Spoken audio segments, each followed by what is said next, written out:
Seorang anak yang masih balita mengendarai motor viral di media sosial. Aksi berbahaya tersebut diunggah oleh salah satu akun media sosial dengan nama Akeong Andreli, _48. Terlihat dalam video, seorang anak balita mengenakan kaos berwarna biru memegang setir motor Matic Scoopy putih.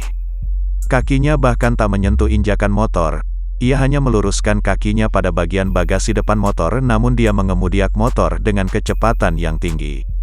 Sedang di belakangnya ada seorang pria dewasa. Pria itu menunjukkan rasa yang gembira di bonceng balita. Mereka juga tak merespon kalau dirinya tengah direkam, sebab sesekali ia memperlihatkan wajah di kamera.